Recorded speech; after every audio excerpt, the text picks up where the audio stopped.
Hello everyone, ನಾನಿವತ್ತು baby fast weight gain ರೆಸಿಪಿನ ತೋರಿಸ್ತಾ ಇದ್ದೀನಿ. ಅದಕ್ಕೂ ಮುಂಚೆ ನನ್ನ ಚಾನಲ್ನ ಯಾರೆಲ್ಲ ಸಬ್ಸ್ಕ್ರೈಬ್ ಮಾಡಿಲ್ಲ ಹೋಗಿ ಬೇಗ ಬೇಗ ಸಬ್ಸ್ಕ್ರೈಬ್ ಮಾಡಿ ಅಂತ ಹೇಳ್ತಾ, ಹಾಗೆ ಮಕ್ಕಳಿರೋರಿಗೆ ಈ ವಿಡಿಯೋನ ಶೇರ್ ಮಾಡಿ.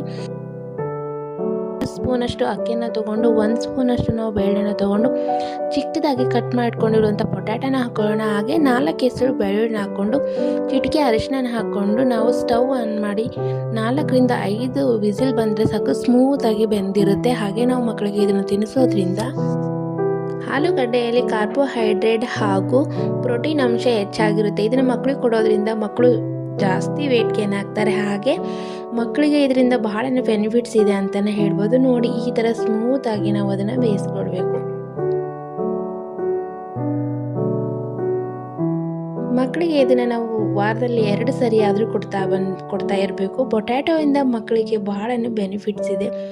ಮಕ್ಕಳು ಸಣ್ಣ ಇದ್ದಾರೆ ಅನ್ನೋದಾದರೆ ಮಕ್ಕಳಿಗೆ ಈ ಥರ ಮಾಡಿಕೊಡಿ, 100% ಆಗಿ ಮಕ್ಕಳು ದಪ್ಪ ಆಗ್ತಾರೆ ಅಂತಲೇ ಹೇಳ್ಬೋದು. ಹಾಗೆ ಆರೋಗ್ಯವಾಗಿಯೇ ದಪ್ಪ ಆಗ್ತಾರೆ. ಹಾಗೆ ನನ್ನ ಹತ್ರ ಸ್ಮ್ಯಾಶ್ ಮಾಡಿಕೊಂಡು ಒಂದು ಪಾತ್ರೆನ ಇಟ್ಕೊಂಡು ಅದಕ್ಕೆ 1 ಸ್ಪೂನಷ್ಟು ತುಪ್ಪನ ಹಾಕ್ಕೊಂಡು ಜೀರಿಗೆ ಮತ್ತು ಸಾಸಿವೆನ ಹಾಕ್ಕೊಂಡು ಏನು ಬೇಳೆ ಮತ್ತು ಆಲೂಗಡ್ಡೆ ಅಕ್ಕಿನ ನಾನು ಏನು ಸ್ಮೂತಾಗಿ ಬೇಯಿಸ್ಕೊಂಡಿದ್ನಲ್ಲ, ಅದನ್ನು ಸ್ಮ್ಯಾಶ್ ಮಾಡಿಟ್ಕೊಂಡಿದ್ನಲ್ಲ, ಅದನ್ನೇ ನಾನು ಇವಾಗ ಒಗ್ಗರಣೆಗೆ ಹಾಕ್ತಾಯಿದ್ದೀನಿ. ಅದು ಗಟ್ಟಿಯಾಗಿತ್ತು ಅಂತ ನಾನು ಸ್ವಲ್ಪ ನೀರು ಹಾಕ್ಕೊಂಡೆ. ಹಾಗೆ ರುಚಿಗೆ ತಕ್ಕಷ್ಟು ಉಪ್ಪನ್ನು ಹಾಕಿಬಿಟ್ಟು ಅದನ್ನು ಸ್ವಲ್ಪ ಕೈ ಆಡಿಸ್ಬೇಕು. ಹಾಗೆ ನಾನು ಸ್ವಲ್ಪನೇ ನಾನು ಖಾರದ ಪುಡಿನ ಹಾಕ್ಕೊಳ್ತೀನಿ. ಇದನ್ನು ನಾವು ಕೈ ಆಡಿಸ್ಕೊಂಡು ಹಾಗೆ ಒಂದು 5 ನಿಮಿಷ ನಾವು ಇದನ್ನು ಲಿಡ್ ಕ್ಲೋಸ್ ಮಾಡಿಬಿಟ್ಟು ಸ್ವಲ್ಪ ಬೇಯಿಸ್ಕೊಳ್ಳೋಣ. ಯಾಕಂದರೆ ಸ್ವಲ್ಪ ನೀರು ಹಾಕಿರ್ತೀವಲ್ಲ ನಾವು ಅದಕ್ಕೆ ಸ್ವಲ್ಪ ನಾವು ಲಿಡ್ ಕ್ಲೋಸ್ ಮಾಡಿಬಿಟ್ಟು ಬೇಯಿಸ್ಕೊಳ್ಳೋಣ.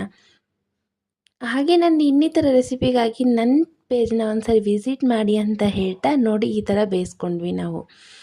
ಈ ಥರ ಸ್ಮೂತಾಗಿ ಬೇಯಿಸ್ಕೊಳ್ಬೇಕು. ಹಾಗೆ ಇದನ್ನು ನಾವು ಒಂದು ತಟ್ಟೆಗೆ ಹಾಕ್ಕೊಂಡು ತುಪ್ಪ ಹಾಕ್ಬೋದು, ಇಲ್ಲ ಹಾಗೆ ತಿನ್ನಿಸ್ಬೋದು. Thank you for watching. Bye.